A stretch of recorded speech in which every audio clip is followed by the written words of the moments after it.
আল্লাহনি প্রশ্ন করে বসে, বন্ধু গো, নামাজের সেজদায় গিয়ে নাতি কাঁধে লইয়া পড়ে আছো, নাতি পাইয়া কি আমি আল্লাহর কথা ভুলে গেছো? চাইছিলেন ঘাট থেকে নামাবেন, এমনি সময় আমার আল্লাহ বলেন, জিবরাইল রে, আমার বন্ধুর কানে খবর দে, হুসাইন আমার বন্ধুর ঘাড়ে বসা আছে, আমি আল্লাহর কাছে বড় ভালো লাগে, যতক্ষণ পর্যন্ত হুসাইন ইচ্ছা করে না নামবে রে, ততক্ষণ পর্যন্ত যেন আমার বন্ধু সেজদায় পড়ে থাকে। এই হুসাইনের বিচার করার ক্ষমতা আমি উমরের নাই। না বাবা, বিচার করতে হবে, যাও, জুমার দিন বিচার হবে মসজিদে নববীতে। ওমর রাষ্ট্রপতি মিম্বরে উঠে ঘোষণা দিলেন, হুসাইন আছেন? হ্যাঁ। আমার ছেলেরে গোলামের বাচ্চা গোলাম কইছেন? হ্যাঁ কইছি। আমি তো রাষ্ট্রপতি, আমি তো কোনো গোলাম না। আমারও গোলাম কইলেন, ছেলেরে বাচ্চা গোলাম কইলেন, কই গোলামি করলাম? ও ইমাম হুসাইন আঙ্গুল ইশারা করে বলে, ওমর, মসজিদে নববীর মুসল্লিরা রে, তোমরা কি শুনেছো হুসাইন আমাকে কি বলছে? শুনেছি। আমি বলে নবীর গোলামি করেছি? হ্যাঁ। হুসাইন পারবেননি এই কথাটা কাগজে লিখে দিতে? পারবো। আমি দেখছি যেটা পারবো না। আমার নানার গোলামি করেছে ওমর, তাই ওমরের ছেলেরে গোলামের বাচ্চা গোলাম গালি দিলাম। ওমর এই চিঠিখানি হাতে লইয়া ডাকে, মসজিদে নববীর মুসল্লিরা রে, আমি নবীর গোলামি করেছি, প্রমাণ দিয়েছে ইমাম হুসাইন। আমি ওমর আর কোথাও কোনো ভয় করি না। ওমর বলেন, হুসাইন বলেছে আমি নবীর গোলামি করেছি আর আমি ভয় পাই না, নবীর গোলাম হইয়া কবরে যাব। ও মুসল্লিরা, আমি ওমর যদি মৃত্যুবরণ করি, হুসাইনের চিঠির মর্যাদা দিলেন ওমর, আমি ওমর যদি মৃত্যুবরণ করি, আমার কাফনের ভিতরে ঢুকাইবার আগে হুসাইনের লেখা চিঠি রে, নবীর গোলামি করেছি, আমার হাতের মধ্যে দিয়ে, আমার হাতটা কাফনের মধ্যে দিয়ে দিও।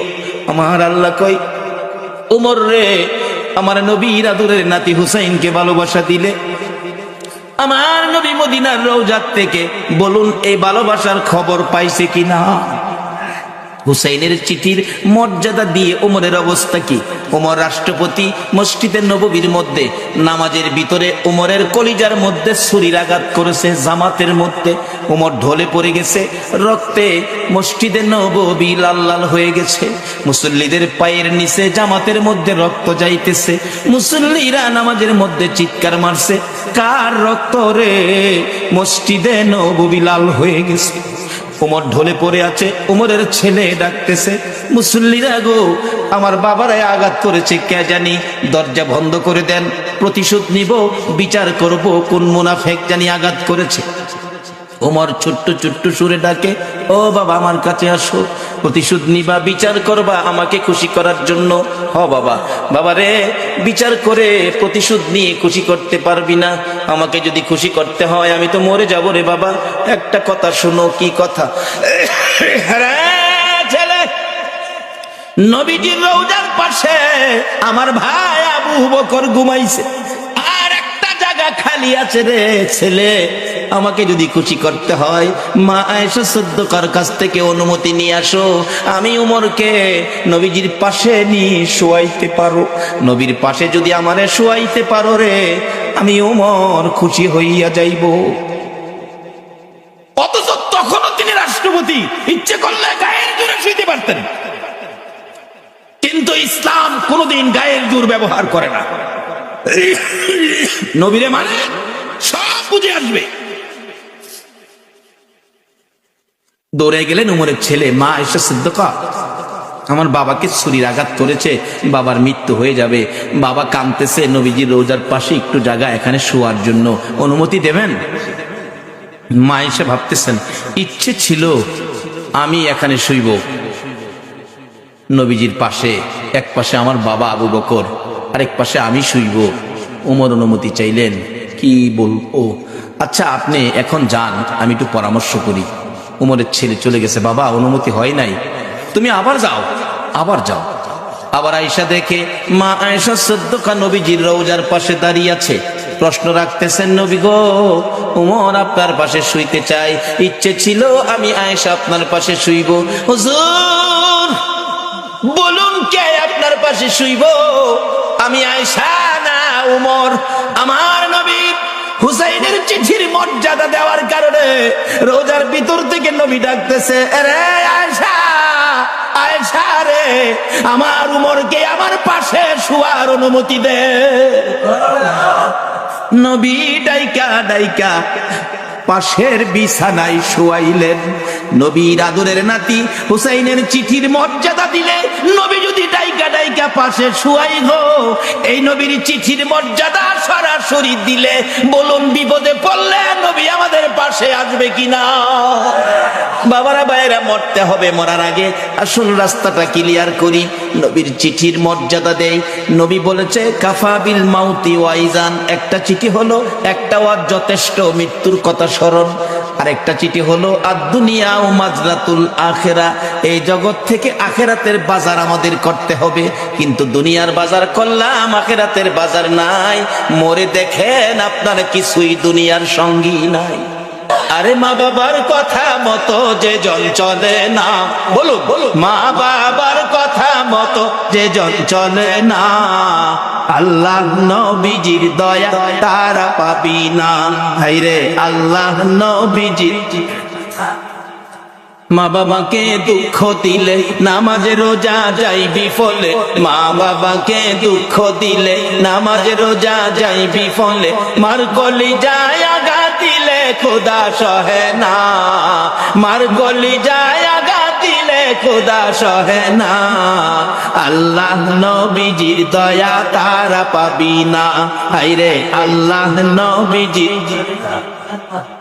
মা একটা চিৎকার মারছে, রে কবিরাজ, আমি মা রাজি আছি। একজন শুধু রাজি হইছে, বলুন এই ব্যক্তিটা কে? জোরে বলুন কে? কোন মা রে? আমার নবী বলেছে এই মায়ের পায়ের নিচে তোমার জান। মা বলেন কবিরাজ আমি রাজি আছি। কবিরাজ বলেন মা কেউ রাজি হলো না, আপনি কেন রাজি হলেন? মা দুঃখের কথাগুলো বুঝাইতে চাইতেছে, কবিরাজ রে, এই সন্তান যখন আমি মায়ের পেটে ছিল 10 মাস 10 দিন, কোন রাত সারা রাত আমি ঘুমাইতে পারি নাই, দাঁড়ায়া দাঁড়ায়া কাটাইছি। যেদিন বাবা দুনিয়ায় আসবে রে কবিরাজ, প্রথম দিনের ব্যথা সহ্য করেছি, কারো কাছে কই নাই। দ্বিতীয় দিনের ব্যথা জিহ্বা কামড়ায় সহ্য করেছি। তৃতীয় দিনের ব্যথা সহ্য করতে পারি নাই রে কবিরাজ, বেহুশ হয়ে গেছি। আমার শাশুড়ি মা দৌড়ায় আসছে, আমার বৌমার কি হলো? আশপাশি মুরব্বী মহিলাদেরকে দৌড়ায় জোর করেছে। মহিলারা বলছে ভয় পায়েন না, অন্য কিছু না, আপনার বৌমার সন্তানাদি হবে। তাহলে তোমরা আমার বৌমার মাথায় পানি দাও গো, আমার বৌমা বেহুশ হয়ে গেছে। কবিরাজ বালতির পর বালতি পানি মাথায় দিয়ে জ্ঞান যখন ফিরলে রে কবিরাজ, এত ব্যথা সহ্য করতে পারি না। আমি মুরব্বী মহিলাদেরকে বলেছিলাম সন্তানের প্রসব এত ব্যথা আমি আগে জানি না গো মা। ও মুরব্বী মা মহিলারা, আমার একটা দাও দাও, নিজের গলা নিজে কাইটা মৃত্যুবরণ করি, সহ্য করতে পারি না। দেখলাম মহিলারা দাও জাতীয় সবগুলো জিনিস ঘরের বাইরে ফেলাইয়া দরজা বন্ধ করে দিয়েছে।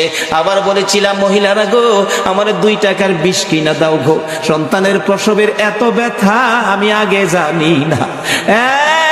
কবিরাজ মহিলার আমার মাথায় হাত বুলাইয়া বুলাইয়া বলছে মা পাগলামি করিস না, সন্তানের প্রসব এই ব্যথার কষ্ট আমরাও করেছি, সন্তানের মা হইলে এই কষ্ট করতে হবে রে মা।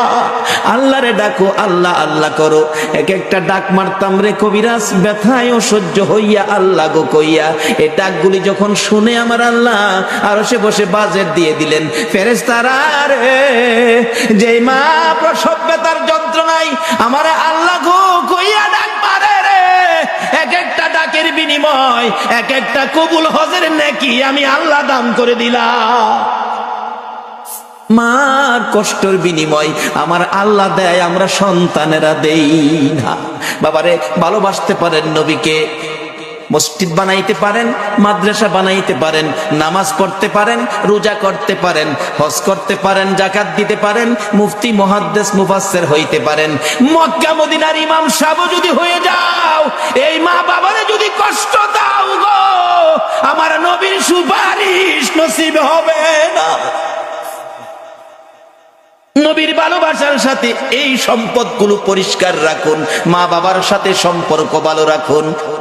আসলে মা আপন, নবীজি বলে গেছে মার পায়ের নিচে জান্নাত, যার পায়ের নিচে জান্নাত এর চেয়ে দামি মানুষ পৃথিবীতে আর নাই।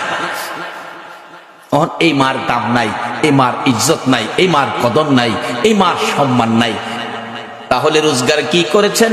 নবীর চিঠি বাড়িতে নেন। নবী বলেছে আর দুনিয়া ও মাজরাতুল আখেরা, দুনিয়াটা আখেরাতের বাজার। বাবারে কবর সামনে, কার জানি কবে ডাক আসে। একটা কবরে রোজগার করে যাবেন, কবর গেলে পাইবেন খাউন, আর একটা কবরে যাবেন পাইবেন আগুন। দুইটা পক্ষ, আগুনের পক্ষ আর খাউনের পক্ষ। এটাই হবে আমার শেষ কথা। আগুনের পক্ষ একজন নবীজির সাহাবীর জীবনী, বদর প্রান্তরের উপর দিয়ে যাচ্ছিল, দেখে একটা বিশাল ব্যক্তি, সারা শরীরে আগুন দাউ দাউ করে জ্বলতেছে, হাতের মধ্যে আগুনের বেরি, গলার মধ্যে আগুনের জিঞ্জিল, পায়ের মধ্যে আগুনের জিঞ্জিল, দুইজনে ধরে রাখছে, আগুনের লাঠি দিয়া মারতেছে বদর প্রান্তরে। ওই লোকটাকে দেখে ডাকতেছে, ভাই আমার এক গ্লাস পানি দাও, আগুনে পুড়ে আমার সব ছাই ছাই হয়ে গেছে। ওই দুইজন লোক বলতেছে, চলে যাও, পানি দিও না।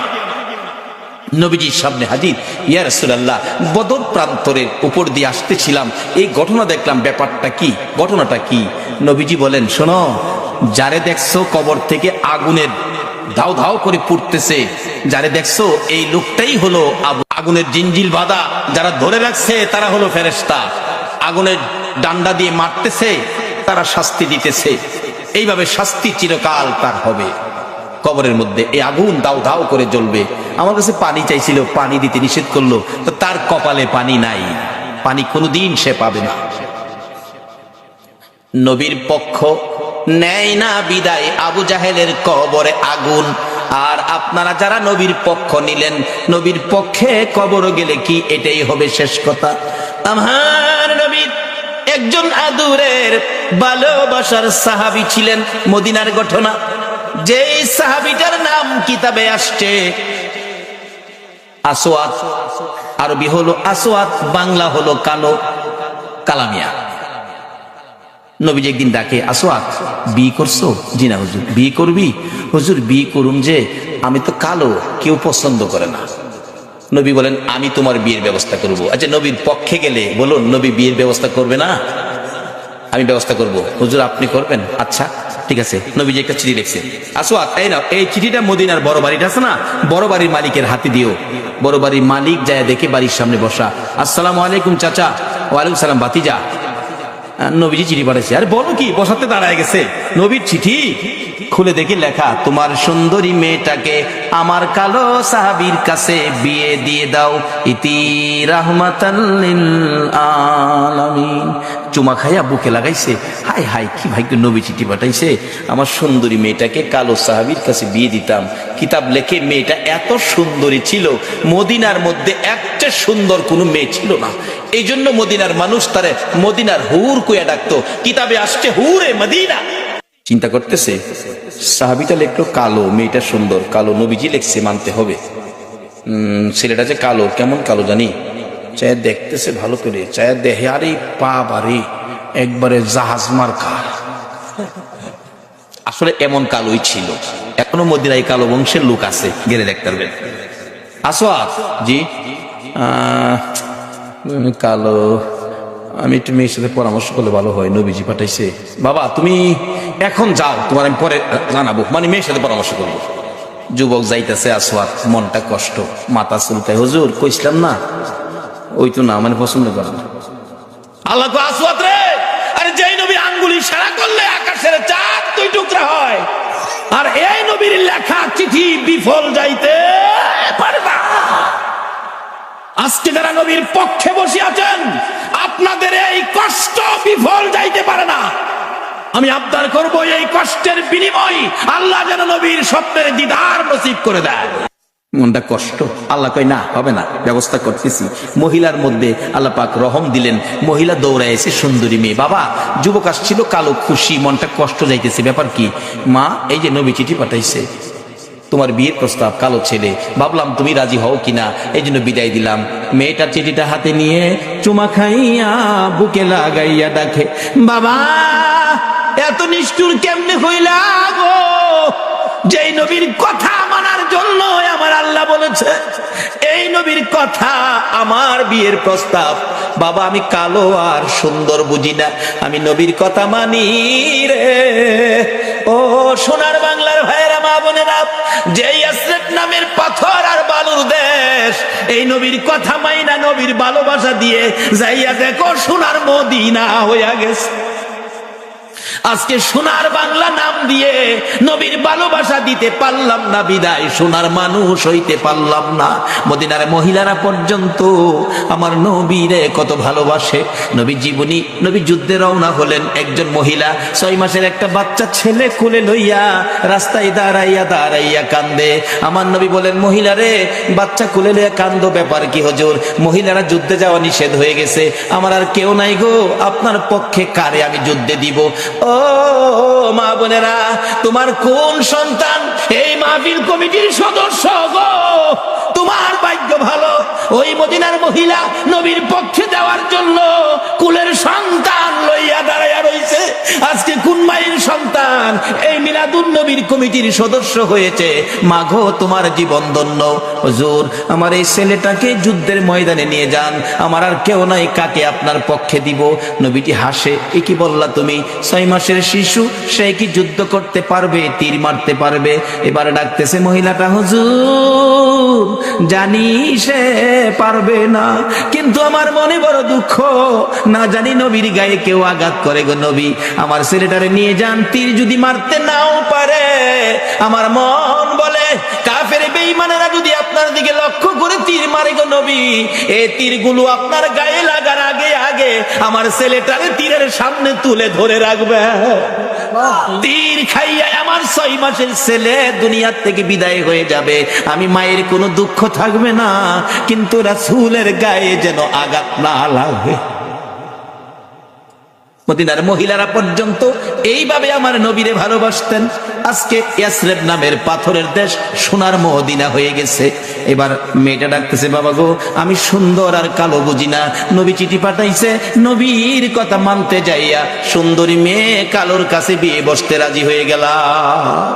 বাবা ডাক দেন, যাইতেছে গা, নবী কষ্ট পাবে। মদিনার মহিলারা পর্যন্ত নবী কষ্ট পাবে এই কাজ করতে রাজি না।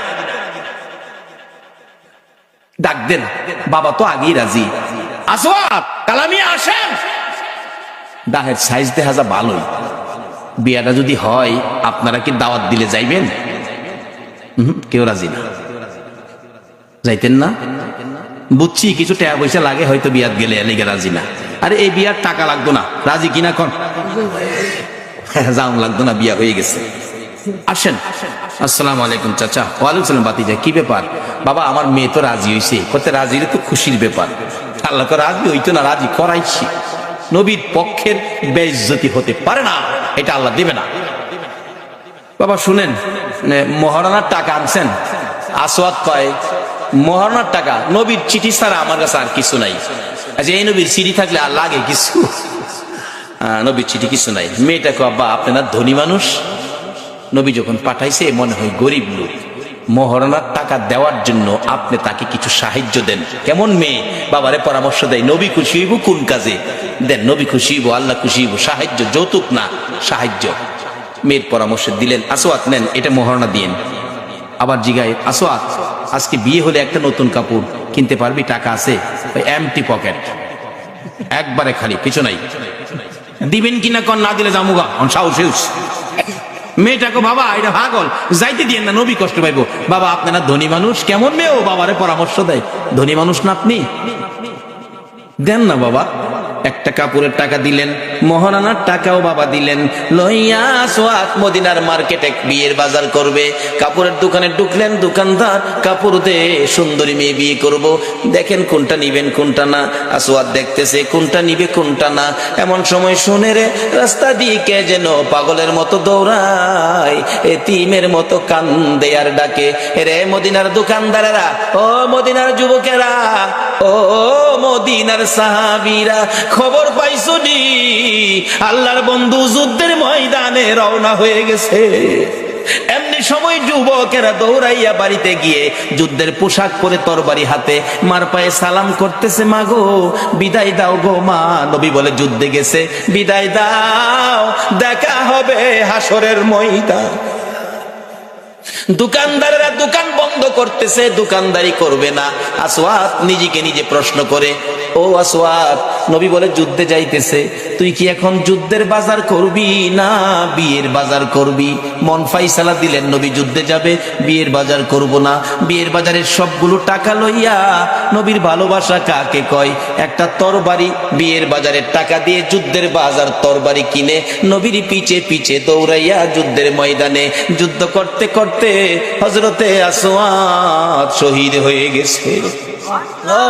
যে যুদ্ধে 70 জন সাহাবা জীবন দিয়েছে, আমার নবী যুদ্ধ শেষে ডাকতেছেন, সাহাবীরা রে আমার শহীদদেরকে দাফন কর, গোসল দিস না রে, রক্ত মাখা জামা গুলো পাল্টাইস না, রক্ত মাখা জামা সহ দাফন করে দে। আমি নবী হাসরের ময়দানে আমার আল্লাহরে দেখাবো আমার উম্মতেরা কত পাগল ছিল। সেই নবীর ভালোবাসায় কারা বসে আছে? আমার নবী দাফনের নির্দেশ দিলে 69 জনকে রক্ত মাখা জামা কাপড় সহ দাফন করা হলো। 70-এর মাথায় দূরে পড়ে আছে হযরতে আসওয়াদ। নবী বলেন, সাহাবীরা রে আমার আসওয়াদ বিয়ে করতে গিয়েছিল, এই ময়দানে দেখা যায়। একজন বলেন, হুজুর আমি দেখেছি বিয়ের বাজারের টাকা দিয়ে আপনার কথা শুনে যুদ্ধের বাজার করে জীবন দিয়ে ফেলেছে। আমার নবী বলেন, কাছে যাইয়া দেখি নতুন তরবারিটা হাতের চিত হয়ে পড়ে আছে, জিহ্বাটা বাহির হয়ে কপালে লাইগা রইছে, কলিজাটা বাহির হইয়া থরথর করে কাঁপতেছে।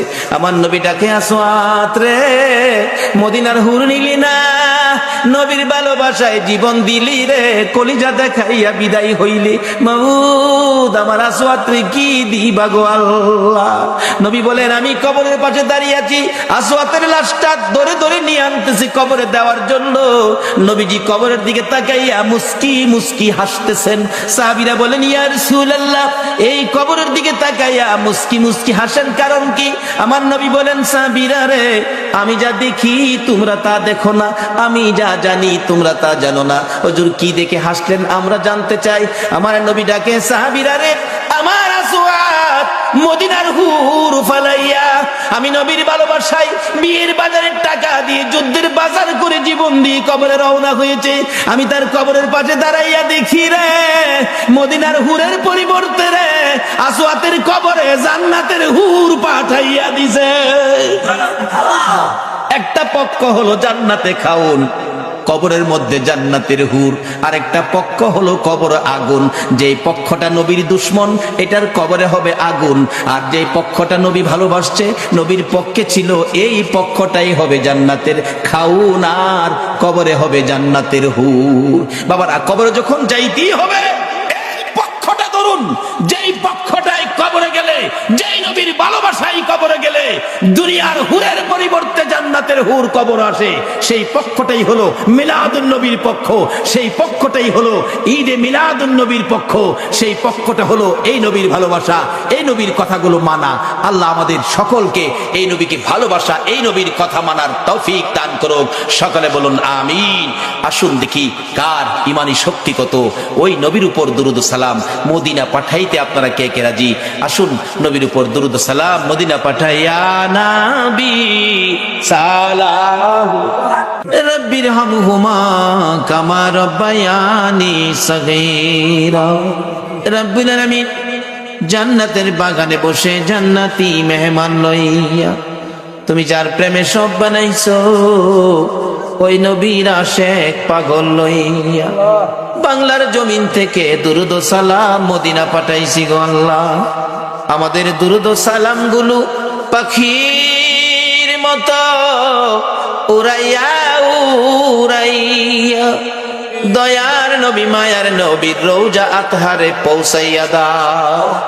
আল্লাহ গো মিলাদুন নবীর উসিলাই আজকের মাহফিলের উসিলাই দুরূদ ও সালামের উসিলাই আমরা যারা হাত বাড়াইছি আমাদের তামাম জিন্দেগীর গুনাহগুলো ক্ষমা করে দাও।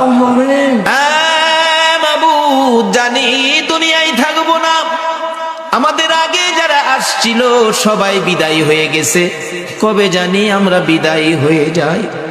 জানি পৃথিবীতে থাকবো না, তারপরেও শয়তানের দোকায় পড়ে, দুনিয়ার মায়ায় পড়ে যত গুনাহ করেছি সবগুলো গুনাহ এই মাহফিলের উসিলায় মাফ করে দাও। আল্লাহ গো, মাফ যদি না করো, কবে জানি মৌতের চিঠি দিয়ে আজরাইল পাঠাইয়া দাও, কবে জানি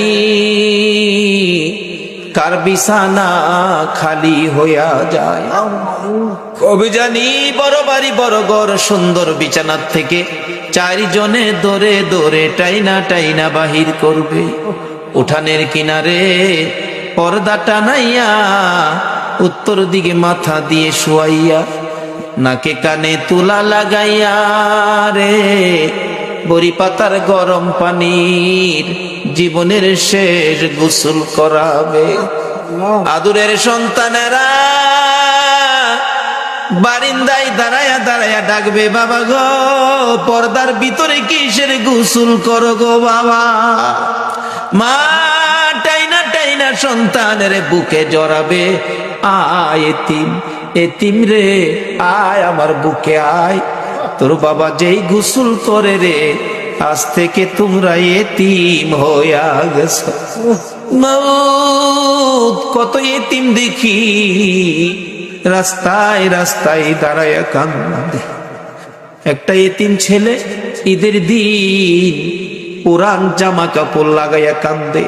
জিজ্ঞেস করি, বাবা কেন কান্দো? হুজুর সবাই নতুন জামা পরলো, আমার নতুন জামা নাই। কেন নতুন জামা নাই? বাবাকে বলো নতুন জামা দিবে। ছেলেটা কান্দে, হুজুর আমার বাবা নাই, আমি এতিম গো এতিম, একটা জামা কিনার মতো আমার কেউ নাই গো। ও এতিম রে এতিম, কবে জানি কার সন্তানেরা এতিম হয়ে যায়, কবে জানি কার জীবনের শেষ গোসল, কবে জানি কার জীবনের শেষ পোশাক সাদা কাপড় লাইগা যায়। ওই দিন আসার আগে এ মাহফিলের উসিলায় আমাদের সবাইকে তুমি মাফ করে দাও। আমাদের মধ্যে যারা বিপদে আছে বিপদ থেকে উদ্ধার করে দাও, যারা ঋণগ্রস্ত আছে ঋণ থেকে মুক্ত করে দাও। আল্লাহ গো, ও আমার আল্লাহ, যাদের ছেলে নাই ছেলে দাও, যাদের মেয়ে নাই মেয়ে দাও, যাদের ছেলেও নাই মেয়েও নাই ছেলে মেয়ে দিয়ে তাদের কলিজা ঠান্ডা করে দাও গো আল্লাহ। মাবুদ, আমাদের মধ্যে যারা নামাজি নামাজ কবুল করে নাও, যারা নামাজ পড়ে না নামাজের বুঝ দান করে দাও, যারা ব্যবসা করে ব্যবসায় বরকত দাও, যারা চাকরি করে পদোন্নতি দান করে দাও, যারা গৃহস্থী করে জমির ফসলে বরকত দাও। আল্লাহ গো, যারা মক্কা মদিনা যাওয়ার পাগল, পাখির মতো উড়াইয়া মক্কা আর মদিনা লইয়া যাও গো আল্লাহ। মাবুদ, যারা বিদেশ থাকে সকল বিদেশি ভাইদেরকে হেফাজতে রাখো গো আল্লাহ। যারা বিদেশ যাবে তাদের মনের আশা পুরা করে দাও গো আল্লাহ। খাস করে আজকের মাহফিল কমিটি সোনার ছেলেদেরকে তোমার নবীর পক্ষে কবুল করো গো আল্লাহ। সভাপতি সাহেব, সুযোগ্য চেয়ারম্যান সাহেব এত রাত পর্যন্ত মাহফিলের পক্ষে কষ্ট করেছে, আল্লাহ ওনাকে নেক হায়াত বাড়াইয়া দাও। এই পর্যন্ত যারা মাহফিলে মিলাদুন নবীর পক্ষে কষ্ট করে বসে আছে গো, সবাইকে তোমার নবীর স্বপ্নের দিদার দেখাইয়া দিও গো আল্লাহ। তোমার নবীর স্বপ্নে না দেখাইয়া কারু গায়ে সাদা কাফন লাগাইও না গো আল্লাহ।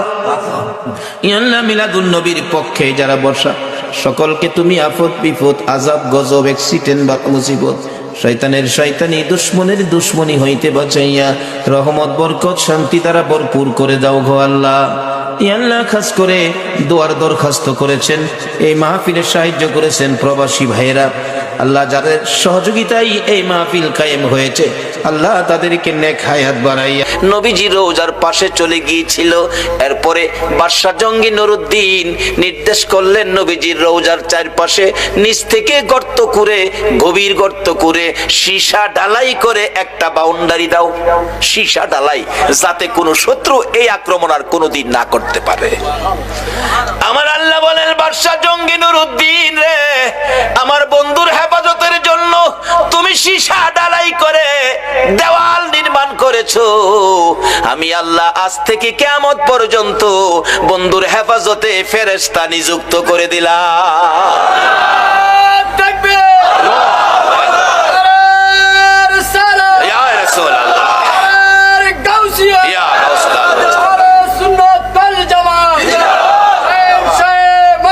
জিন্দাবাদ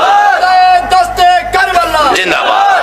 বাবারা ভাইরা, মদিনার পরিবেশ, মক্কা যদিও আমাদেরই কেবলা, কিন্তু যায়া দেখেন মক্কায় ফেরেশতা নিযুক্ত করে নাই, মদিনায় ফেরেশতা নিযুক্ত হওয়াতে যারা হজ করতে গিয়েছেন, যারা মদিনায় চাকরি করতেছেন, আমি আপনাদের কাছে আবদার রাখবো, মদিনার পরিবেশ আর মক্কার পরিবেশ এক না কিছু ব্যবধান আছে?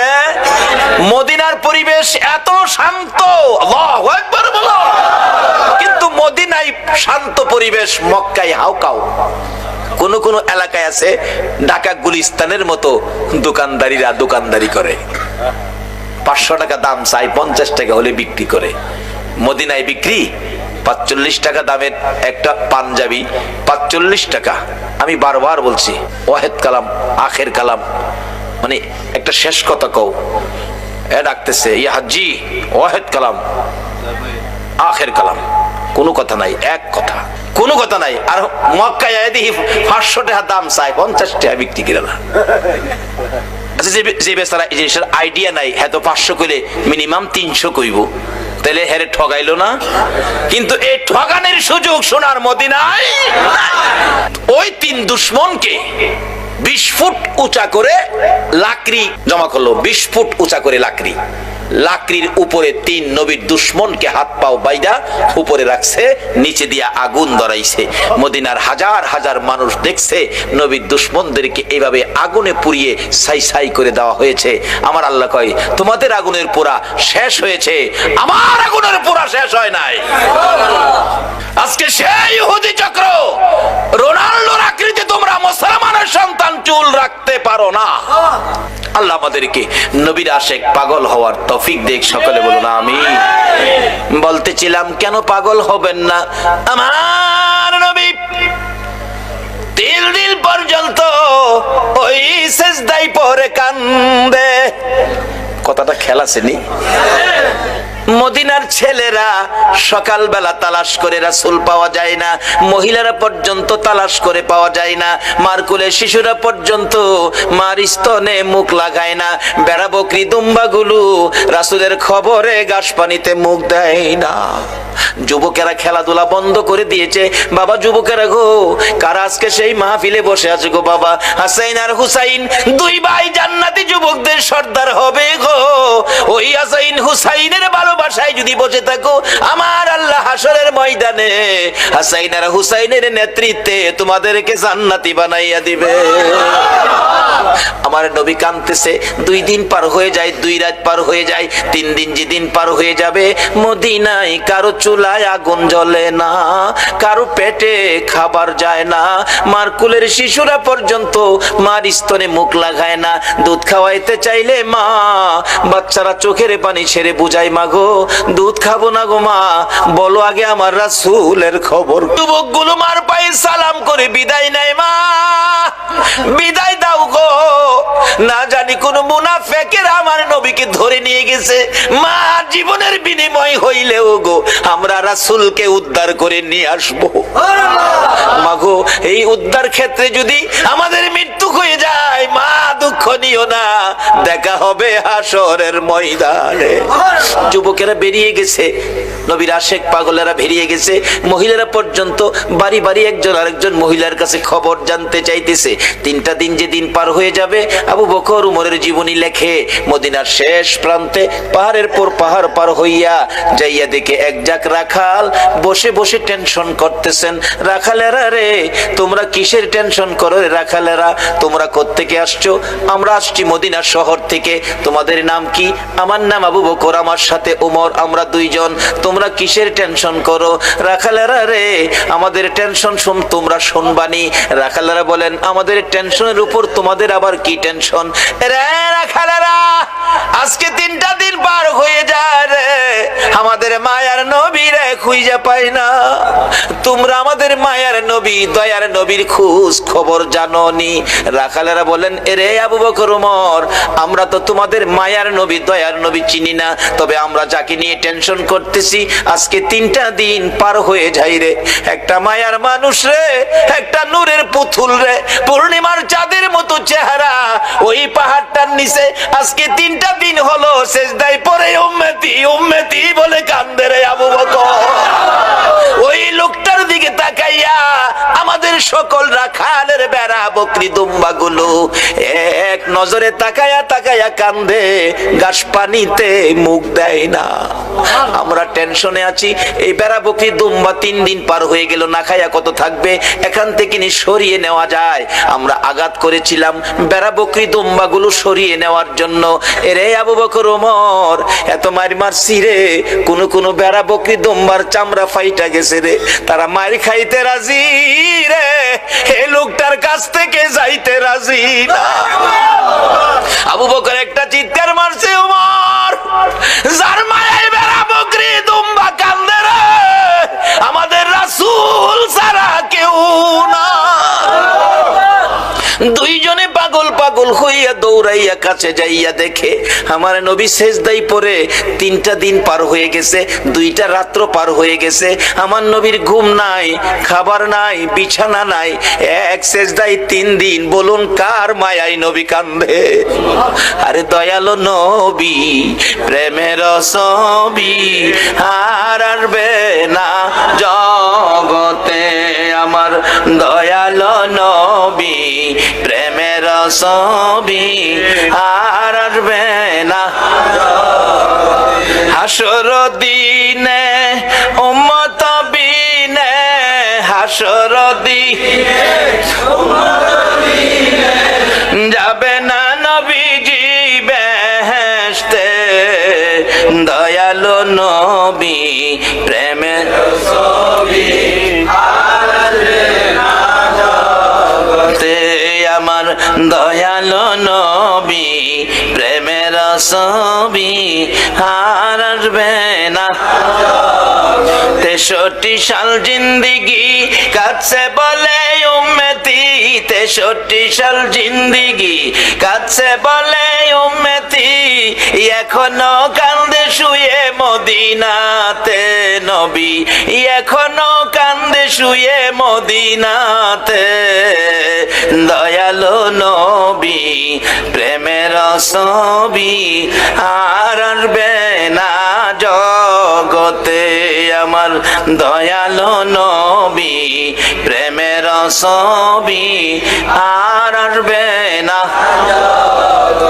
আমার নবী 3টে দিন পার হয়ে যায়, আপনার আমার ব্যথায় নবী কান্দে। আবু বকর পাশে দাঁড়িয়ে ডাকতেছে, ইয়া রাসূলুল্লাহ, 3টা দিন পার হয়ে গেল গো, আমি আবু বকরকে বুইলা কেমনে রইলেন? আপনি মক্কা থেকে হিজরত করে মদিনায় যাবেন 6 মাস আগে আমার কানে খবর দিয়েছিলেন, আজকে 3টা দিন পার হলো, শহর থেকে বেরিয়ে মদিনার পাহাড়ে চলে যাবেন, একটু খবর আমারে দিলেন না। হুজুর, বুঝেছি উম্মতের ব্যথা লইয়া বুঝি কান্দেন। নবী গো, আর কানতে হবে না, আমি আবু বকরের তামাম জিন্দিগির নেকি আপনার উম্মতের জন্য দান করে দিলাম। আমার নবী আবু বকরের কথায় মাথা উঠাবে না, আমার আল্লাহ যদি ফাইসালা না দেয় নবী শুনবে না। ওমর ডাকলেন, আমি সব নেকি দান করে দিলাম, মাথা উঠায় না। দুইজন একজনের দিকে আরেকজন তাকায়, রে আবু বকর। আবু বকর ডাকে, ওমর, কেমনে রে নবীরে মদিনায় নেওয়া যাবে? ওমর একটা ফাইসালা দিলেন মদিনা নেওয়ার জন্য। কি করতে পারি? আসো আমরা মদিনার থেকে অনেক সাহাবী মিলে আসি নবীর দরবারে। শত শত সাহাবীরা ডাক দিলে নবী মাথা উঠাবে, সাহাবীদের জন্য নবীর অনেক মায়া আছে। এবার ডাকতেছে ওমর, রে আবু বকর, তুমি ডাক দিলা, আমি ডাক দিলাম, মাথা যখন উঠায় না রে, সাহাবীরা ডাকলে নবী মাথা উঠাবে না। এমন একজন ব্যক্তি, এমন দুইজন ব্যক্তির নাম আমি ওমর বলবো, আমার মন কই তারা ডাক দিলে নবী মাথা উঠাবে। কার কথা বলবি?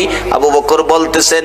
ওমর বলে, রে আবু বকর, আমি একদিন দেখেছি মসজিদে নববীর বারিন্দায় নবীজি বসে আছে, কোত্থেকে জানি 2 ভাই হাসাইন আর হুসাইন দৌড়া এসে নবীজির গলায় ধরে ডাকতেছে, নানা গো, নানা, নানা গো, মদিনার ছেলেরা ঘোড়া দৌড়াই গো নানা, আমরা দুই ভাইয়ের মন চাই ঘোড়ার উপরে উঠতে, আমরা একটা ঘোড়া কিনা দিবেননি, আমরা দুই ভাইকে ঘোড়া দৌড়াইবার সুযোগ করে দিবেননি। আমার নবী বলেন, তোমাদের বাবার কাছে মার কাছে যাও, টাকা দিলে ঘোড়া কিনা দিব।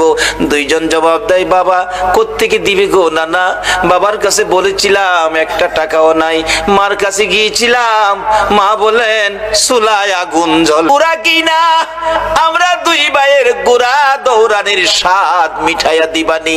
আবু বকর ডাকতেছেন, উমর তুমি কি দেখেছো? উমর বলেন, আমি মসজিদে নববীর বারিন্দার পাশে দাঁড়িয়েছিলাম, আমি দেখি আমার নবী নাতিদয়কে খুশি করার জন্য বারিন্দায় হামাগুড়ি দিলে ঘোড়ার মতো হইলে দুই ভাই নবীজির পিঠ মুবারকে চড়ে বসছে, আমার নবী ঘোড়ার মতো অভিনয় করে এদিকে যায় ওদিকে যায়, আবার ডাকতেছে, হাসাইন হুসাইন বলো তোমাদের ঘোড়া দৌড়াইবার স্বাদ মিটছিনি?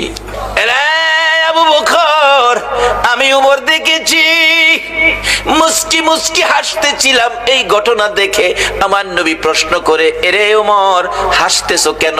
হুজুর হাসি কি ভাগ্য হাসাইন হুসাইন কত দামি ঘোড়ার উপর সওয়ার হয়েছে। আমার নবী চোখের পানি ছেড়ে দিলেন, এরে ওমর শুধু দামি ঘোড়াটাই দেখলা তুমি, যারা ঘোড়ার পৃষ্ঠে বসেছে তারা কত দামি তুমি দেখলা না। আমার নবী এত আদর করতেন হাসাইন আর হুসাইনকে। এমনি সময় উমর ফারুক ডাকতেছে, আমি দেখেছি নবী দুই নাতির দুই গালে চুমাইতেছে, খুশি হইছো নি নাতি? তোমরা দুইজন ঘোড়া দৌড়ানোর স্বাদ মিটছেনি? ও আবু বকর, আমার মন কয় এই দুই নাতি হাসাইন হুসাইন যদি নানা নানা কইয়া ডাকে রে, আমার নবী সব ভুলে যাবে, না না না ডাকে জবাব দিয়ে মাথা উঠাবেন। মদিনায় চলে গেলেন, খবর পৌঁছে দিলেন আলীর কাছে, আলী রে পাওয়া গেছে রে নবী রে, নবী উম্মতের মায়ায় কান্দে, মাথা উঠায় না। কার মায়ায় কান্দে? কার মায়ায়? কিন্তু আমরা কি করলাম নবীর জন্য? আমরা কি করলাম? আজকে থেকে একটা আদর্শ বাড়িতে নেন, তাহলে নবীর কান্না সার্থক, আমাদের জীবন ধন্য। বাবারা রাত্র 2 ঘন্টা হয়ে গেছে, কষ্ট হইতেছে আপনাদের? মাপ পাবেন কিভাবে, স্বপ্ন দেখবেন কিভাবে, এটাই হবে আমার শেষ কথা। যাইতেছি পিছনে। খুশি করার জন্য নবী এই অভিনয়টুকুন করেছেন। ওমর বলেন, এই দুইজনে ডাকলে শুনবো। হযরত আলী বাড়ির ভিতরে খবর দিলেন, ফাতেমা 3 দিন পর্যন্ত কাঁদছো, আর কাঁদতে হবে না, খবর পাইছো বাবারে পাওয়া গেছে। হাসাইন হুসাইন না গেলে আসবে না, উম্মতের জন্য নবী কাঁদতেছে। মা ফাতেমা 2টা সন্তান লইয়া গো বাবা আর মাতার পাশে হাজির। ফাতেমা 2টা হাত বাড়াইছে, মাবুদ গো আমার এতিম বাবা আর কত কাঁদবে উম্মতের জন্য। বাবা কাঁদতে হবে না, উম্মতের ব্যথায় 3 দিন পর্যন্ত কাঁদলা গো বাবা, আমি ফাতেমা রে ও তুমি ভুইলা গেছো গো। সমস্ত পৃথিবীর মানুষ বলতে পারো গো বাবা, আমি ফাতেমারে তো ভুলার কথা না গো বাবা। বাবা গো উম্মতের মায়াই বুঝি ফাতেমার কথাও ভুলে গেছো বাবা, আর কাঁদতে হবে না, আমি ফাতেমা কথা দিলাম আপনার উম্মতের জন্য, আমি ফাতেমার তামাম জিন্দেগির নেকি আমি দান করে দিলাম। রে মা বোনেরা, তোমাদের জান্নাতি মহিলাদের সর্দারিনী জীবনের সব নেকি যদি তোমার আমার জন্য দান করে, এই ফাতেমার জীবনী কিনা ঘরে নেওয়া মহিলাদের দরকার আছে কিনা?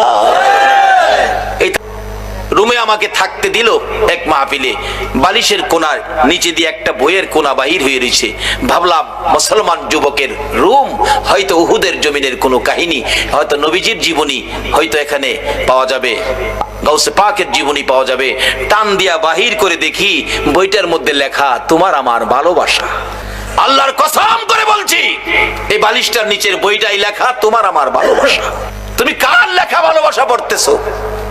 এটা তোমার মুসলমানদের জন্য এটা শুভ লক্ষণ নয়। মাগো ও যুবতীরা, উপন্যাস পড়ে রাত্র কাটাইও না। কোন কোন যুবতী মহিলা ফজর আযান পড়ে এটা উপন্যাস পড়ে, এটার কপালও কি আছে আল্লাহই জানে। যদি রাত্র কাটাইতে হয় কিছু পরে ফাতেমার জীবনী পরে বইটা ফাতেমার জীবনীটা পরে রাত্র কাটাও। কাল কিয়ামতে খাতুনে জান্নাত ফাতেমাতুজ জাহরার সাথে তোমার হাসর হয়ে যাবে। না হয় পবিত্র কোরআন শরীফ পড়ে রাত্র কাটাও, তোমার জীবন ধন্য হয়ে যাবে। কিন্তু এক বর্তমান বাংলার সমাজ ধ্বংসের দিকে যাচ্ছে। উপন্যাস পড়ে ফাতেমার জীবনী কিনে নেয় না, উহুদের জমিনের ঘটনা কিনে বাড়িতে নেয় না। একটা মহিলাও বলতে পারবে না একটা ফাতেমার জীবনী ঘরে আছে, দেখাইতে পারবে না। বলতেছিলাম যে ফাতেমা তামাম জিন্দেগির নেকি আপনার আমার জন্য দান করে দিয়েছে, তারপরও নবী মাথা উঠায় না। আপনার আমার ব্যথায় নবী কান্দে, ফাতেমার কথাও নবী শুনে না। হাসাইন হুসাইন দুইজন দাঁড়িয়ে আছে, মা ফাতেমা ডাকে, বাবা গো তোমরা দুইজন ডাক দাও গো, দেখি তোমরা ডাক দিলে নি আমার বাবা মাথা উঠায়। আর কত কাঁদবো, 3টা দিন বাবার পার হয়ে গেছে। দুইজন দুই দিকে নানা কইয়া ডাকতেছে।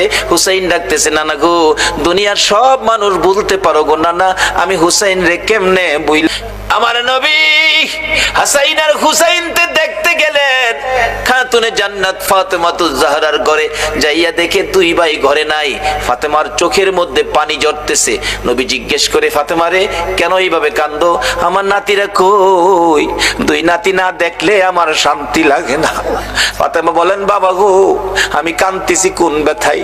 ঘরের পিছনে যাইয়া দেখেন গো বাবা, আজকে 3টা দিন পার হয়ে গেল আমি ফাতেমার চুলায় আগুন জ্বলে না। আপনার আদরের দুই নাতি না খাইয়া থাকতে থাকতে পেটের খিদার যন্ত্রণায় ঘরের পিছনে গলাগুলি করে নানা নানা কইয়া কাঁদতেছে গো বাবা।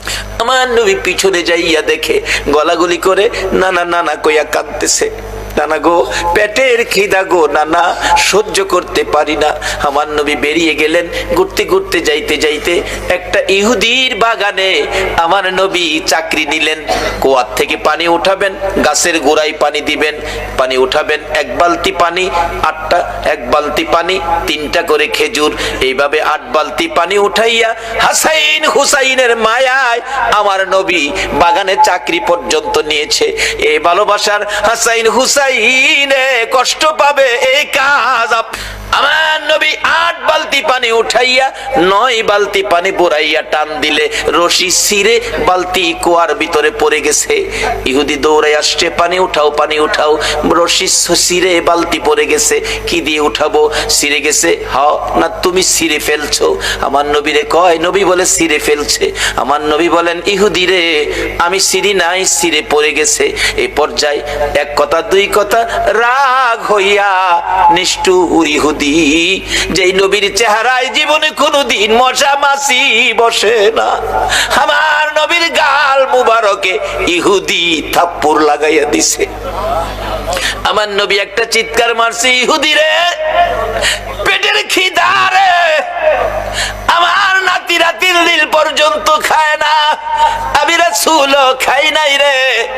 3 দিন না খাইয়া গালের গোশত শুকাইয়া গেছে রে ইহুদি, আমার গালে থাপ্পড় দিছস, বল তোর হাতে ব্যথা পাইছস নি? ইহুদি বলেন, কার গায়ে হাত তুললাম গো?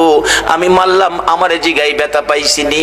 আমার নবী ডাকে, এরে ইহুদি আমার 8 বালতি পানির বিনিময় 24টা খেজুর দিবি? হ দেব, দে। আমার হাসাইন আর হুসাইন কান্দে পেটের খিদায়। 24 খেজুর লইয়া নবী রওনা হলেন, চলে যাবেন নাতিদের খাওয়ানোর জন্য। আমার আল্লাহ কয়, জিবরাইল রে আমার বন্ধুর কানে খবর দে, বলদু যেন কুয়ার ভিতর থেকে বালতি উঠাইয়া দিয়ে আসে। জিবরাইল ডাকে, হুজুর যাইতাছেন গা? হ। বালতি উঠাইবো কে? বালতি তো কুয়ার ভিতরে সিরা পড়ছে, কিভাবে উঠাবো? কিছু তো নাই, উঠাবো কি দিয়া? জিবরাইলকে, হুজুর কিছু লাগে না, যেখানে রাহমাতাল লিল আলামিন আছে এখানে কিছুই লাগে না, আপনি কুয়ার ভিতরে হাত দিয়া বালতিরে ডাক দেন।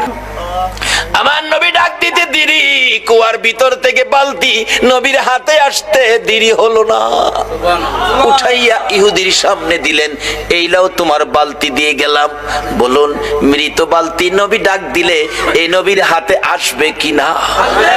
যদি বিশ্বাস করতে কষ্ট হয়, চলুন আমরা একটুখানির জন্য মদিনায় যাই। যাবেন মদিনায়?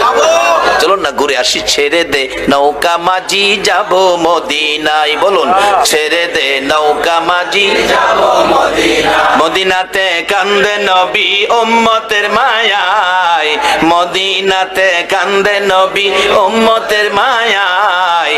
ছেড়ে দে নৌকা মাঝি যাব মদিনায়, ছেড়ে দে নৌকা মাঝি যাব মদিনায়। মদিনায় যায় দেখেন, যারা হজ করতে গেছেন, ছোট্ট একটা চিহ্ন আছে, জায়গাটার নাম লেখা আছে উস্তুনে হান্নানা, মৃত খেজুরের গাছ। নবীজি মসজিদের নববীতে মিম্বরের পাশে হেলান দিয়ে খুতবা পড়তেন। যেদিন মিম্বর পাকা হইছে, শুকনা খেজুরের ডাল গাছ উঠায় ফেলাই দিছে। পাকা মিম্বরে দাঁড়াইছে, নবী খুতবা দিবেন, কিন্তু নবীর কানে কান্নার আওয়াজ আসতেছে। কে যেন এতিমের মতো কান্দে, মা বাবা হারা এতিম। রাসূল বলেন, সাহাবীরা দেখে তো কে কান্দে, আমার কানে কান্দার আওয়াজ আসতেছে। সাহাবীরা কই, ইয়া রাসূলুল্লাহ, রাসূল সামনে, আমরাও সামনে, কান্নার তো কোনো কথা না, আমরা রাসূল পাইলে তো খুশি, আমরা তো কাঁদতে পারি না। রাসূল বলেন, আমার কানে কান্নার আওয়াজ আসতেছে। সাহাবীরা বেরিয়ে গেলেন, তালাশ করে দেখে মসজিদের পাশে মরা শুকনা খেজুরের গাছ কাঁদতেছে। মরা শুকনা খেজুরের গাছ যদি কান্তারে, মরা বালতি নবীর হাতে আইতে পারে না? পৃথিবীর কোন দলের আলেম উস্তুনে হান্নানার ঘটনা অস্বীকার করার ক্ষমতা নাই। গুনাহ মাফ নেবেন, নবীকে স্বপ্নে দেখবেন, কিভাবে? শেষ কথা আসতেছি সামনে। এবার রাসূল বলতেছেন, দোয়া করে দেই একটা জীবিত খেজুরের গাছ হয়ে যাইবা। উস্তুনে হান্নানা খেজুরের গাছ কই, হুজুর এই দোয়া চাই না, চাই না কইও না, কিয়ামত পর্যন্ত হায়াত পাইবা। হুজুর এই দোয়া চাই না, শোনো বরকতের খেজুর হইব, 12 মাস খেজুর, কোন সিজন লাগবে না, 12 মাস খেজুর থাকবো আমি দোয়া করে দিলে। নবীর দোয়ার মধ্যে এই বরকত আসেনি? আল্লাহু আকবার, কি যে বরকত, কত যে কাহিনী বরকতের, অন্যদিন বলবো। এবার ডাকতেছে, আমি দোয়া করে দেই বরকতের খেজুর থাকবে 12 মাস। হুজুর এই দোয়া চাই না, চাই না কইও না, কিয়ামত পর্যন্ত আমি দোয়া করে গেলে এই বরকতের খেজুর সমস্ত পৃথিবীর উম্মতেরা খাইবো ঠিক, কিন্তু গাছের খেজুর কমাইতারতো না। সারা পৃথিবীর মানুষ খাইলেও খেজুর কমতো না। উস্তুনে হান্নানাকে, হুজুর এ দোয়া চায় না। আমার নবী ডাকে, আমি বললাম তুমি সেই দোয়া চাও না, বলো তোমার কি আকাঙ্ক্ষা, কি দোয়া চাও? উস্তুনে হান্নানা ডাকে, হুজুর আমি একটা দাবি করব গো, আমি কিয়ামত পর্যন্ত হায়াত চাই না, মৃত গাছ জীবিত হইতে চাই না, সারা উম্মত খাইবে খেজুর বরকত, এটাও আমি চাই না। আমি চাই আপনি নবী যেই জান্নাতে থাকবেন গো নবী, ওই জান্নাতের বিছানাটার পাশে একটা খেজুরের গাছ হইয়া আপনি নবীকে সারা জীবন আমি দেখতে চাই। দেখবে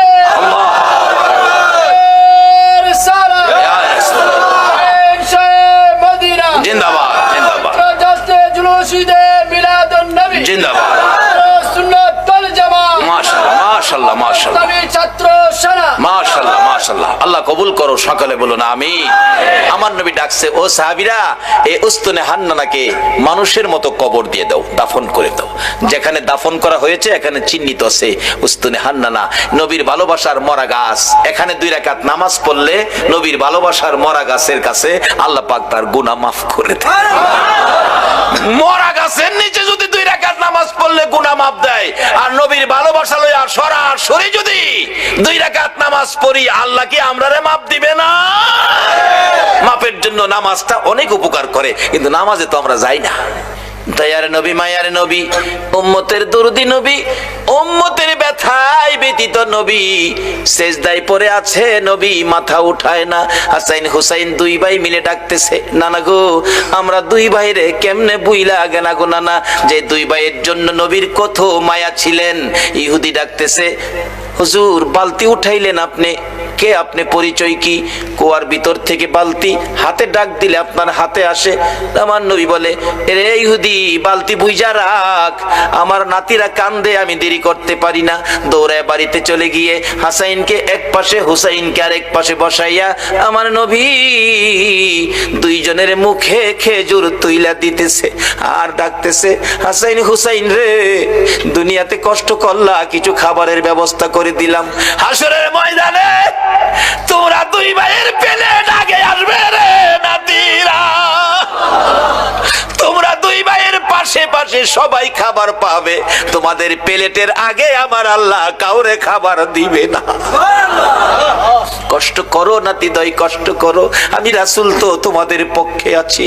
এই কথা শুনে শান্ত হলেন, খেজুর খাইতেছেন। এদিক দিয়ে ইহুদি ডাকতেছে, কার গায়ে হাত তুললাম? যিনি কুয়ার ভিতরে হাত দিলে মৃত বালতি হাতে আসে, আখিরি নবী ছাড়া কেউ হবে না। ভুল করেছি, অন্যায় করেছি, কার সাথে বেয়াদবি করলাম? নিজের হাত নিজে কূপ দিয়া কাইটা ফেলাইছে। কার সাথে বেয়াদবি করছস? বেহুশ। পতিকেরা যাচ্ছে, কুয়ার থেকে পানি উঠাইয়া মাথায় পানি দিলে জ্ঞান ফিরছে। কি হলো তোমার? হাত কাটা কেন? কে কাটছে? ও পতিকেরা, আমার আখিরি নবীর দরবারে লইয়া যা। যাইয়া ডাক দিলে হাতটা কাটা, হাতে লইয়া গেছে। নবী বেরিয়ে আসছেন, আয়েশা দেখে ওই ইহুদি, আমরা যদি হইতাম আগে হেরে সাইজ কিরা লাইলাম হইলে। নবীর আদর্শ কত সুন্দর। ইহুদি, তোমার হাত কাটা কেন? কেন তোমার এই বিপদ, এত কষ্ট, রক্ত ঝরতেছে? হুজুর, এই হাত রাসূলের সাথে বেয়াদবি করেছে, আমি হাত কেটে ফেলেছি। রাসূল বলেন, কি করলা তুমি? হুজুর বলুন, বেয়াদবির ক্ষমা পাবনি। আমার নবী বলেন, ক্ষমা পাবি রে, একবার যদি কালিমা পড়ে আমার পক্ষে আইসা যা। যত বড় অপরাধী হো, আমার নবী যদি তোমার পক্ষে যায়, আমার আল্লাহ বলছে মাফ করে দিব। এবার ইহুদি বলেন, সুযোগ পাইছি যখন মাফ পামু, হাতটা নি জোড়া লাগাই তারি দেখি। নবী গো, কালিমা পড়মু, আমার হাতটা যদি জোড়া লাগাই দিতারেন। পারবো নি আমরা নবী? পারবো। আল্লাহ কো, জিবরাইল বন্ধুর কাছে যাও, কোনো ভয় নাই, খালি কো হাতটা লাগাইতো, বাইরে আমি করুম।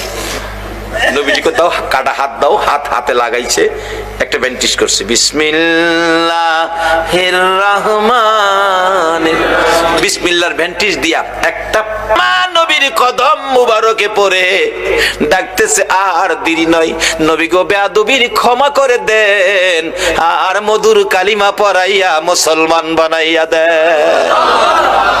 যে নাতিদয়ের জন্য আমার নবী ইহুদির বাগানে কুয়ার থেকে পানি পর্যন্ত উঠাইছে, এই নাতিরা ডাকে, নানা গো মাথা উঠান গো নানা, 3 দিন হলো আমরা পানিটাও খাই নাই আপনার ব্যথায়। নানা উঠুন, মদিনায় শহরে যায়, আপনাকে নিয়ে আমরা 2 ভাই খানা খাবো। আমার নবী মাথা উঠায় না, 2 জন মাথা উঠাইয়া আমার দিকে তাকাইছে। মা গো, আমার নানা উম্মতের পাগল গো, আমরা 2 ভাইরও শুনে না। যে নবী হাসাইন হুসাইন মা ফাতেমার ডাক শুনে না, আপনার আমার ব্যথাই এই নবীর পক্ষে যাওয়া, বলুন আমাদের দরকার আছে কিনা? কেন নবীর পক্ষে যাবেন না? নবী শুধু নিজেই কষ্ট করে নাই, দেখুন আদরের নাতিদয়কে পর্যন্ত কোন পথে দিয়েছে। এবার খাতুনে জান্নাত ফাতেমাতুজ জাহরা বলেন, হাসাইন হুসাইন রে, আয় তোরা আমার 2 জন কলিজার টুকরা, আমি মায়ের সামনে তোরা দাঁড়া। 2 জন মায়ের সামনে দাঁড়াইয়া মার চেহারার দিকে তাকিয়ে আছে। মা 2টা হাত বাড়াইয়া আমার নবীর দিকে তাকাইয়া ডাকে, মাবুদ আমার এতিম বাবারে আর কত কান্দাই, আমি ফাতেমা সইতে পারি না গো মাবুদ, আর আমি সহ্য করতে পারি না। এতিম বাবা 3 দিন হলো খাবার নাই, ঘুম নাই, গোসল নাই, আরাম নাই, উম্মতের ব্যথায় কান্দে। মাবুদ গো, কত কাঁদবে গো আমার বাবা, আর কাঁদতে দিব না। আমি মা হইয়া 2টা হাত বাড়াইলাম, আমার 2টা সোনার পুতুল, আমার 2টা কলিজার টুকরা হাসাইন আর হুসাইন, আমার বাবার উম্মতের নাজাতের জন্য আমি কুরবানি করে দিলাম। আমার আল্লাহ জিব্রাইলকে পাঠাইলেন, জিব্রাইল রে যা আমার বন্ধুর কাছে যা, বন্ধুর কানে খবর দে, বন্ধু যেন আর না কান্দে, বন্ধু যেন না কান্দে। বন্ধুর উম্মতের নাজাতের জন্য মায়ের দোয়া কবুল, মায়ের দোয়া কবুল। কার দোয়া কবুল? কার দোয়া কবুল? মায়ের দোয়া কবুল রে জিব্রাইল, বন্ধুর কানে খবর দে, ফাতেমা সন্তান কুরবানি করেছে, মা দোয়া করে কুরবানি দিয়েছে, আমি আল্লাহ কবুল করেছি। বন্ধুরা আর কাঁদতে হবে না, বন্ধু যেন নাতিদেরকে লইয়া মদিনায় ফিরে যায়, নাজাতের ফায়সালা আমি আল্লাহ করেছি। এই ঘটনার পর মায়ের দোয়ায় আপনার আমার নাজাতের জন্যই হাসাইন হুসাইনের এই বিপদ হয়েছিল। আজকে আমাদের জন্য নবীও কষ্ট করে আদরের নাতি দইকে পর্যন্ত বিলীন করে দিলেন। আমরা কি সে নবীর আদর্শে যাইতে রাজি আছি? যে মার দোয়া কবুল হয়, মার সাথে সম্পর্ক পরিষ্কার করতে রাজি আছি? কই, কেউ তো করলেন না। সন্ধ্যার সময় বাড়িতে যাওয়ার সময় এই মার জন্য কেউ কিছু নিছেন? মা কি খাইলে খুশি হয় কেউ কি চিন্তা করছেন? নিজে খাইয়া নিজের ছেলে মেয়ের লেগে প্যাকেট করে মারেও দেখাইছে না, নিয়া বিবির হাতে দিছে, খাওয়াইলেও উচিত ছিল মার হাতে দেওয়া। আর বর্তমান সময়ের যুবক বিবির হাতে দেয়। দাওয়াত দিলে দিবেন, না দিলে নাই। আসল কথা কয়ে দিবেন, উচিত ছিল কার হাতে দেওয়া? যদি মার হাতে দিয়ে মাকে খুশি করতে পারো, বাবাকে খুশি করতে পারো। রাসূল হাদিস শরীফে ওয়াজ করেছেন, বিররুল ওয়ালিদাইনি আফদালু মিনাস সালাত ওয়াস সাদাকাত ওয়াস সাওমি ওয়াল হাজ্জি ওয়াল উমরাতি ওয়াল জিহাদি ফি সাবিলিল্লাহ। রাসূল বলছে, একটা লোক নামাজ পড়ে, সদকা করে, রোজা রেখে, হজ করে, উমরা করে, আল্লাহর রাস্তায় জিহাদ করে যেই নেকি লইয়া বাড়ি যাইতেছে, আরেকটা লোক মা বাবার খুশির উদ্দেশ্যে বাড়িতে যাওয়ার আগে, বাসায় যাওয়ার আগে, রাত্র 10টা বাজে, বাসায় যাওয়ার আগে ভাবতেছে মাল লেগে কিনিমু। পকেটে হাত দিয়া দেখে মাত্র 20টা টাকা। কিনিমু মাল লাগিয়া ফলের দোকানের সামনে দাঁড়ায় জিগায় দোকানদার, এক হালি কমলা, 4টা কমলার দাম কত? দোকানদার কয়, কমলা 4টার দাম, ভালোটা নিবেন? হ, 50 টাকা। হাত দিয়া দেখে পকেটে মাত্র টাকা 20টা। টাকা হাতে লইয়া দুইটা চোখের পানি ছেড়ে দিছে। আল্লাহ গো, ইচ্ছা ছিল মা বাবার লেগা 4টা কমলা নিমু, আমার টাকা নাই। দোকানদার জিগায়, ভাইজান কানতেছেন কেন? দোকানদার রে, রাসূল বলেছে মা বাবারে সন্তুষ্ট করতে। 4টা কমলা যদি নিতে পারি মা বাবা খাইয়া খুশি হবে রে, কিন্তু টাকা নাই, মাত্র 20 টাকা। 4টা নেওয়া দূরের কথা, 2টা নিলেও আমার টাকা হয় না, 25 টাকা দরকার। দোকানদার কয়, মাল লেগে নিবেন? দেন 5 টাকা কমই দেন, 2টা কমলা নেন। 2টা কমলা লইয়া বাড়িতে যাইয়া বিবির ঘরে গেল না। আল্লাহু আকবার বলো। বিবি বাচ্চা যেই ঘরে থাকে সেই ঘরে গেল না। মা বাবার রুমের দরজায় ছোট্ট করে ডাক দিছে, মা গো মা। বলুন, ডাক যত ছোট্টই হয়, সন্তান বাড়িতে না আসা পর্যন্ত একটা মানুষ আছে গো, ঘুমায় না। বলুন এই মানুষটাকে। মার ঘরের দরজায় দাঁড়ায় ছোট্ট করে ডাক দিলেন, মা, মা গো, ঘুমিয়ে গেছো গো মা। চট করে মা জবাব দিলেন, বাবা ফারুক আইছো? ও বাবা আইছি। দরজাটা খুলো। খুললেন, মা বেশি খাওয়ান দরকার তোমরা দুইজনকে, পয়সা নাই গো মা, 4টাও আনতে পারি নাই, 2টা কমলা আনছি, তুমি একটা আর আমার বাবা একটা, দুইজনে খাইও গো মা। মা বাবা বলুন খুশি হবে না বেজার হবে? আমার নবী বলেছেন, উম্মতের আরে 2টা কমলা মা বাবার হাতে দিয়ে যা খুশি করেছো, এর বিনিময় ওই লোকটা নামাজ পড়ে, সদকা করে, রোজা রেখে, হজ করে, উমরা করে, আল্লাহর রাস্তায় জিহাদ করে যেই নাকি লইয়া বাড়িতে গেল, মা বাবার খুশির উদ্দেশ্যে 2টা কমলা হাতে দিয়ে খুশি করে, তোমার আমল নামায়